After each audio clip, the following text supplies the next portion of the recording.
یہ برکتوں کی چیزیں. تو قرآن کہتا ہے وَلَئِن شَكَرْتُمْ لَأَزِيدَنَّكُمْ، شکر ادا کرتے رہو میں برکتیں عطا کرتا رہوں گا. اللہ نے قرآن میں فرمایا ہے وَأَمَّا بِنِعْمَةِ رَبِّكَ فَحَدِّثْ، تمہیں اگر کوئی نعمت ملے تو میرا شکر ادا کرو اور اس کا چرچا بھی کیا کرو، اس کا چرچا بھی کیا کرو. عزیزان ملت اسلامیہ، ایک انسان کے لیے کون سی چیزیں نعمت ہو سکتی ہے؟ اللہ نے جسے عقل سلیم عطا فرمائی ہے وہ یقیناً اس کا ادراک کر سکتا ہے اور کرتا ہے. معزز سامعین کرام، انسان کی طبیعت میں آزادی رکھی ہے اللہ، اس کی فطرت میں کیا ہے؟ آزادی ہے. نفسی طور پر، نفسیاتی طور پر یا فطری طور پر انسان کسی کی غلامی کو پسند نہیں کرتا. ہر انسان یہ چاہتا ہے کہ میں آزاد رہوں اور میری طبیعت کیا رہے؟ آزاد رہے. عزیزان ملت اسلامیہ، غلامی کئی طرح کی ہوتی ہے. ایک نفس کی غلامی ہوتی ہے. اللہ نے اس نفس کی غلامی سے بھی ہمیں آزاد ہونے کا حکم دیا ہے. ایک غلامی شیطانی خواہشات کی غلامی ہوتی ہے. اللہ نے فرمایا ہے کہ شیطانی خواہشات کی غلامی سے آزاد رہو. ایک اقتدار کی غلامی رہتی ہے. اللہ نے فرمایا ہے اقتدار کی غلامی سے آزاد رہو. آزاد غلامی کئی قسم کی ہوتی ہے. عزیزان ملت اسلامیہ، ہندوستان ہی نہیں پوری دنیا کی تاریخ پر اگر آپ نظر ڈالیں سرسری، آپ کو کئی ایسے ممالک نظر آئیں گے جو کبھی کسی زمانے میں کہیں نہ کہیں غلامی کی زندگی گزار رہے تھے. یہ حالات کا معاملہ تھا کہ ہندوستان کی سرزمین پر بھی وہ منحوس دن آیا تھا جب ہندوستان کو بھی غلامی کی زندگی اختیار کرنا پڑی تھی. اللہ کے کام حکمت سے ہوتے ہیں وہ تو اللہ ہی جانے، لیکن یہ تاریخ ہے. عزیزان ملت اسلامیہ، اس آزاد اکھنڈ بھارت کو برٹش گورنمنٹ نے غلامی کی زنجیروں میں جکڑ دیا تھا. عزیزان ملت اسلامیہ، اور اپنی حکومت اور اپنے حکومت کے قوانین اور اپنے ضوابط انہوں نے غلاموں پر مسلط کر کے رکھ دیے تھے. طرح طرح کے مظالم ڈھائے جا رہے تھے. اللہ اکبر، اگر کوئی مسلمان ہے تو اس کا اسلام پر قائم رہنا ایک آزمائش بن چکا تھا. تھوڑی تھوڑی بات پر ظلم ستم کیا جا رہا تھا، حق تلفی کی جا رہی تھی. انسانیت اور انسانیت کے حقوق پامال کیے جا رہے تھے. عزیزان ملت اسلامیہ، ایک بندے مومن ہو یا کوئی بھی انسان، چاہے مسلمان ہو چاہے غیر مسلم ہو، آزادانہ طور پر اپنی عبادت خاؤں میں عبادت نہیں کر سکتا تھا. یہ اس وقت ہندوستان کا ماحول ہے. اللہ اکبر، ٹیکس زبردستی اتنا نافذ کر دیا تھا کہ گھر میں کھانے کے لالے پڑے رہتے تھے، اور انگریز حکومت نے طرح طرح کے ٹیکس، گویا کہ انسانی زندگی پر حیوانیت مکمل طور پر راج کر رہی تھی. ہر طاقتور انسان، ایک زمانہ کبھی کسی پر گزرا ہے. آپ تاریخ اٹھا کر دیکھیں کہ اللہ جسے طاقت سے نوازتا ہے یا تو عاجز بن جاتا ہے یا تو جبار بن جاتا ہے. وہ اپنی طاقت پر اتنا غرور کرتا ہے، اتنا تکبر کرتا ہے، اپنے خالق کو بھول جاتا ہے، وہ اپنے مالک کو بھول جاتا ہے، وہ اپنے رازق کو بھول جاتا ہے، وہ تخلیق کے مقصد کو بھول جاتا ہے اور انسانوں پر ظلم کرنے لگتا ہے. عزیزان ملت اسلامیہ، آج دیکھیں کہ ایک طرف جو ہے یوکرین کی سرزمین پر انسانیت اور جو جنگ ہو رہی ہے یوکرین کی سرزمین پر، ماضی قریب میں غالباً کم ہو کر اس جنگ کے جو ہے اختتام کے آثار مل چکے ہیں، لیکن ایک مہینے تک انسانوں پر بم برسائے جا رہے ہیں. اب یہی حال چائنا کی سرزمین پر دیکھیں، جنگ چھڑ چکی ہے. یعنی کہنا یہ ہے کہ اللہ جسے طاقتور بنا دیتا ہے طاقتور بن جاتا ہے. کبھی کبھی اپنی طاقت اور زوم کا طاقت میں وہ اتنا غلط استعمال کرتا ہے کہ وہ صرف اپنے مذہبی نہیں بلکہ انسانیت کی حدود کو بھی پامال کرتا ہے. وہ سمجھتا ہے کہ میں خدا بن چکا ہوں، میں ساری کائنات کا جو ہے سب سے بڑا طاقتور ملک بن چکا ہوں. لیکن نہیں عزیزان ملت اسلامیہ، تاریخ گواہ ہے. اللہ سبحانہ و تعالیٰ ارشاد فرماتا ہے، اے میرے محبوب رسول، اپنے بندوں کو بتا دو کہ قہار میں ہوں، جبار میں ہوں. اگر میں کسی کو طاقت دینا جانتا ہوں، اگر کسی کو حکمراں بنانا جانتا ہوں تو اسے لمحوں میں اس کے منصب سے اتارنا بھی جانتا ہوں. عزیزان ملت اسلامیہ، ہندوستان کی سرزمین پر وہ گھنگھور گٹھائیں چھا جاتی ہے اور پورا ہندوستان غلامی کی زنجیروں میں جکڑ جاتا ہے.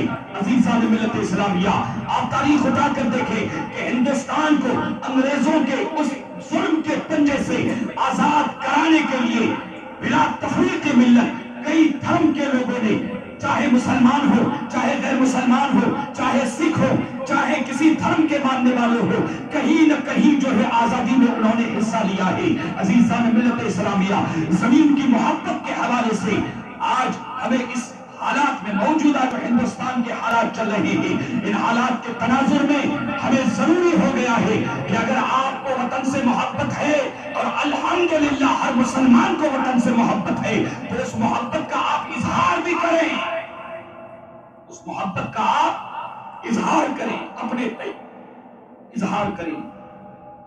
حالات اور موجودہ سیاسی ادوار جو عالمی سطح پہ بالخصوص دیار ہند پر مسلمانوں کو جو مشکوک نگاہوں سے دیکھا جا رہا ہے، یا مسلمانوں کے حوالے سے جو مشکوک نگاہیں پیدا کی جا رہی ہے ایک پریپیڈ پلاننگ کے تحت، اس وقت ایسے حالات میں ہمیں اپنی ذمہ داریوں کو سمجھنا ضروری ہو گیا ہے کہ ہمارے بزرگوں نے اگر دیش کو آزاد کرانے کے لیے اپنی قربانیاں پیش کی ہے، تو مذہب اسلام ہمیں اس کی تعلیم دیتا ہے۔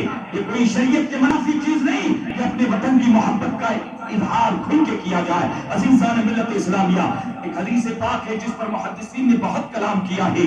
یہ دیکھیں اللہ کے رسول کی طرف جو ہے وہ قول منسوب ہے، فرماتے ہیں حب الوطنی من الایمان، وطن کی محبت ایمان کا جز ہے۔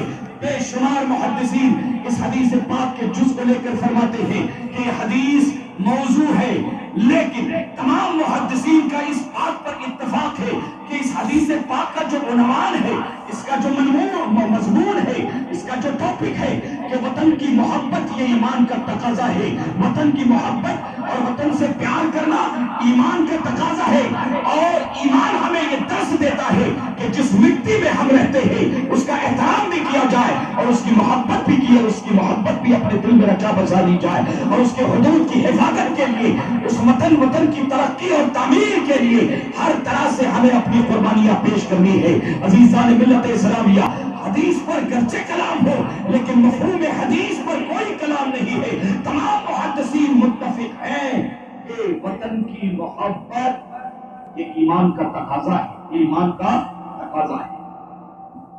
بخاری مسلم شریف میں آتا ہے کہ سرور کائنات صلی اللہ تعالی علیہ وسلم جب کبھی مدینہ طیبہ کی سرزمین سے، شہر رسول سے اگر کبھی باہر جاتے تھے اور جب واپس آتے تھے تو ان کے آنے کا انداز نرالا ہوتا تھا۔ صحابہ بیان فرماتے ہیں کہ ہم نے دیکھا کہ اللہ کے رسول کی اگر اونٹنی سلو ہوتی تھی، جیسے ہی مدینہ طیبہ قریب آتا تھا حضور اپنی اونٹنی کی رفتار کو تیز کرتے تھے اور تیزی سے مدینے کی طرف جو ہے اپنی اونٹنی کو بڑھاتے تھے، اور جیسے ہی مدینہ منورہ کی بستی پر نگاہیں سرکار کی گرتی تھی، نگاہیں مرکوز ہو جاتی تھی، تو اللہ کے رسول صلی اللہ تعالی علیہ وسلم اور تیزی سے، اس کی وجہ محدثین فرماتے ہیں کہ حضور کو اپنے شہر سے بے پناہ پیار تھا، حضور کو اپنے شہر سے بے پناہ کہ وہاں ان کے رشتہ دار بھی بستے تھے، ان کے صحابہ بھی بستے تھے۔ اللہ کے رسول صلی اللہ تعالی علیہ وسلم نے مدینے کے لیے دعائیں فرمائی ہے کہ اللہ جس طرح سے تو نے ہمارے لیے ہمارے مکہ کو برکت والا بنایا ہے، مدینے کو بھی برکت والا بنا دے۔ نبی کریم صلی اللہ تعالی علیہ وسلم مدینہ کی طرف آتے تھے تو شہر مدینہ کی طرف ان کے داخلے کا انداز ہی نرالا ہوتا تھا۔ اور اسی طرح سے بخاری شریف اور مسلم شریف میں یہ بھی ملتا ہے کہ نبی کریم صلی اللہ علیہ وسلم جب مکہ شریف سے آپ کو کافروں نے نکلنے پر مجبور کیا تھا تو سرکار دو عالم صلی اللہ علیہ وسلم اونٹنی پر سوار ہیں اور مکہ شریف کی طرف آپ ہجرت فرما رہی ہیں۔ آپ مکہ شریف کی طرف، کعبہ شریف کی طرف آپ پلٹ کر دیکھتے ہیں، آپ کی آنکھوں سے آنسو روا ہوتے ہیں اور ارشاد فرماتے ہیں کہ اے کعبہ، اے سرزمین مکہ، مجھے روئے زمین پر اگر سب سے زیادہ کسی سے پیار ہے تو تجھ سے پیار ہے۔ اگر مجھے ان لوگوں نے مجبور نہ کیا ہوتا تو میں یہاں سے ہجرت کر کے نہ جاتا۔ علامہ ابن حجر اسقلانی صاحب فتح الباری ان دونوں احادیث کو بیان فرماتے ہیں اور ایک جگہ پر تحریر فرماتے ہیں کہ حدیث پاک سے مدینے کی اور مکہ کی عظمتیں تو ثابت ہوتی ہے، علامہ ابن حجر حیثمی جیسا بالغ نظر اور کوہنا امیر المومنین فی الحدیث ہے، آپ فرماتے ہیں اس حدیث سے ثبوت ملتا ہے کہ وطن کی محبت یہ ایمان کا تقاضا ہے، وطن کی محبت یہ ایمان کا تقاضا ہے۔ اور ہندوستان کے بارے میں تو میں کئی بار کہہ چکا ہوں اسی مسجد میں کہ اللہ سبحانہ وتعالیٰ نے حضرت آدم علیہ السلام کو زمین پر جب اتارا ہے، حضرت ماما حوا کو جنت سے اور ماما حوا کو اور حضرت آدم علیہ السلام کو، تو حضرت آدم علیہ السلام کے بارے میں تفسیر کی کتابوں میں آتا ہے نزل آدم بالہندی، نزل آدم بالہندی، تفسیر کی بڑی جتنی کتابیں ہیں تقریباً اس میں روایت ہے کہ حضرت آدم علیہ السلام ہندوستان کی سرزمین پر جو ہے جنت میں سے اتارے گئے۔ گویا کہ یہ کہنے کا حق ہے کہ وہ یہ زمین پر اللہ کا جو سب سے پہلا بیسٹ کے اعتبار سے نبی ہے، جو پیغمبر ہے، جس سرزمین پر وہ تشریف لایا ہے وہ ہندوستان کی سرزمین ہے۔ ہندوستان کی سرزمین کو یہ شرف حاصل ہے کہ نور محمدی جو آدم علیہ السلام کی پیشانی میں جگمگا رہا تھا، جو امانتیں آپ کے پشت مبارک میں تھی، ان تماموں کو اگر لے کر کبھی آپ تشریف لائے ہیں پہلی مرتبہ تو ہندوستان کی سرزمین ہے۔ اور حج کے حوالے سے میں ایام حج میں اس گفتگو کو بیان کر چکا ہوں کہ علماء فرماتے ہیں کہ حضرت آدم علیہ نبی علیہ السلام نے ہندوستان سے پیدل 40 مرتبہ حج ادا کی ہے۔ کتنی مرتبہ؟ 40 مرتبہ۔ گویا کہ خانہ کعبہ کا پہلا حج ادا کرنے والا ابو البشر اللہ کا نبی حضرت آدم علیہ نبی علیہ السلام ہندوستان کی سرزمین کو یہ شرف حاصل ہے۔ یہ کئی نسبتیں ہیں ہندوستان کی سرزمین پر۔ ہندوستان کی آزادی میں علماء ربانیین نے اور مجاہدین اسلام نے وہ کارنامے انجام دیے ہیں، اگر آپ تاریخ پڑھیں گے عزیزان ملت اسلامیہ، غیروں کی بات نہیں، غیروں کی بات تو چھوڑیں، وہ تو ہے تنقید اور تانا دینے کے لیے موجود ہے، لیکن میں اپنے نفس کی بات کر رہا ہوں یا اپنے معاشرے کا مواخذہ کرنے کی بات کر رہا ہوں کہ ہمیں سوچنا چاہیے ہم میں سے وہ کتنے افراد ہیں جو جانتے ہیں کہ ہندوستان کی سرزمین کو انگریزوں کی غلامی سے آزاد کرنے کے لیے انہوں نے بے پناہ قربانیاں عطا فرمائی ہے۔ عزیزان ملت اسلامیہ، انہیں مجاہدین اسلام میں سے ایک نام نامی حضرت علامہ مولانا سید کافی رحمت اللہ علیہ کی ذات گرامی ہے۔ عزیزان ملت اسلامیہ، انہوں نے اپنے دور حکومت میں 1857 کی تاریخ اٹھا کر دیکھی کہ آپ نے اپنے قلم سے صرف ایک عالم نہیں، ایسے کئی مفتیان کرام کی تاریخ آپ کو کتابوں میں بکھری پڑی ملے گی۔ عزیزان ملت اسلامیہ، انگریزوں کے خلاف انہوں نے جہاد کا فتویٰ صادر فرمایا، اور یہی نہیں بلکہ باقاعدہ ان کے ساتھ جنگیں بھی لڑی ہے اور کئی طرح کی قربانیاں بھی پیش کی ہے۔ مولانا عبد الکافی سادات میں سے جنور کی سرزمین آپ کی ولادت گاہ ہے، اللہ اکبر، جب انہوں نے فتویٰ دیا، اور بہت اچھے خطیب تھے، شہر شہر گاؤں گاؤں دیہات دیہات جا کر اپنی قوم کو مسلمانوں کو جگاتے تھے کہ ہمیں غلامی سے آزاد جو ہے ہونا یہ ہمارا حق ہے، اور اپنی وطن کو ان کے ظلم سے اور ان کے ستم سے پاک کرنا، اس کے لیے ہمیں جد و جہد کی ضرورت ہے۔ آپ نے فتویٰ صادر فرمایا، چونکہ ہندوستان کے عظیم مفتیان کرام میں آپ کا شمار ہوتا تھا، آپ کا فتویٰ کئی علاقوں میں جو ہے پڑھ کے سنایا جاتا تھا، مسلمانوں میں آزادی کی لہر دوڑ گئی۔ عزیزان ملت اسلامیہ، مراد آباد کی سرزمین پر آپ نے زبردست انگریزوں کے ساتھ جو ہے جنگ لڑی ہے۔ اخیر میں حضرت علامہ کافی رحمت اللہ علیہ سادات میں سے ہے، آپ کے اوپر اور آپ کے رفقا کے اوپر انگریزوں نے چالاکی سے حملہ کیا اور آپ کو قید میں جو ہے آپ قید کر لیے ہیں۔ قید کرنے کے بعد الاختصار، جب جیل میں آپ کو ٹھوسا گیا تو اتنا ظلم و ستم، بڑھاپے کا عالم ہے، داڑھی آپ کی سفید ہو چکی ہے۔ عزیزان ملت اسلامیہ، معاملہ یہ رہا کہ انگریز آ کر کہتا ہے کہ مولانا کافی، تم نے جو انگریزوں کے خلاف، گورنمنٹ کے خلاف جو فتویٰ دیا ہے، جنگ آزادی کا اعلان جو کیا ہے، آزادی کے جنگ کے لیے مسلمانوں کو جو ابھارا ہے کہ ہر مذہب کا آدمی کھڑا ہے دیش کو آزاد کرنے کے لیے، ہمیں شانہ بشانہ کھڑے ہو کر دیش کو آزاد کرنے کے لیے کہ اس فتوے کو تم اپنے واپس لے لو، رجوع کر لو۔ مولانا عبد الکافی رحمت اللہ علیہ جواب دیتے ہیں کہ انگریز حکومت کے ایجنٹ سن لے، میں نے اپنے خون جگر سے اپنے لہو سے وہ فتویٰ نقل کیا ہے.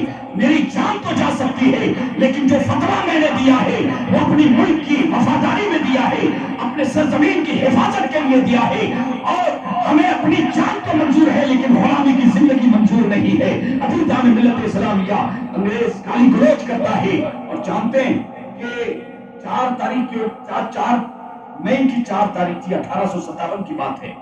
آپ کے اوپر مقدمہ جو ہے کورٹ میں داخل کیا گیا, برٹش کورٹ میں 4 تاریخ کو. 6 تاریخ کو فوراً فیصلہ ہوا. اس درمیان جو ایک رات آئی, رات کے وقت آپ کے اوپر تشدد کرنے کے لیے انگریزوں کی طرف سے, حالانکہ بڑھاپے کی عمر میں بوڑھے ہو چکے ہیں, داڑھی سفید ہے, کہا اتنا مارو اسے, اتنا مارو کہ پھانسی کا اعلان ہو چکا 4 تاریخ کو. 6 تاریخ کو جو ان کو پھانسی دی جائے گی, اور کہتے ہیں کہ رات میں ان کو اتنا مارو کہ پھانسی سے پہلے یہاں جیل خانے میں اس کی کیا ہو جائے, موت واقع ہو جائے. عزیزان ملت اسلامیہ, مولانا عبدالکافی علیہ الرحمہ کو, حضرت کافی علیہ الرحمہ کو تشدد کرنے کے لیے انگریزوں کی ایک ٹیم آتی ہے. اتنے ڈنڈے برسائے گئے, اتنا مارا گیا کہ پورا بدن لہو لہان ہو چکا ہے. ان کی پیاس نہیں بجھی. کہتے ہیں کہ ہماری حکومت کے خلاف اس نے آواز اٹھائی ہے.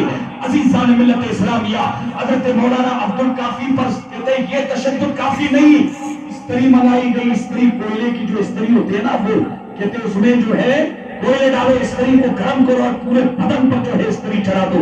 عزیزان ملت اسلامیہ, پشت پر, سینے پر, آپ کی پیٹھ پر, آپ کی رانوں پر, آپ کے پیروں پر جو ہے استری کے گرم جو ہے چٹکے دیے گئے. رات بھر جو آپ چلاتے رہے. اس کے بعد ان کے ظلم و ستم کی انتہا دیکھیں. جب معاملہ ختم نہیں ہوا, کہتے ہیں کہ اب لال مرچ اور نمک اس کے زخموں پر ڈالو.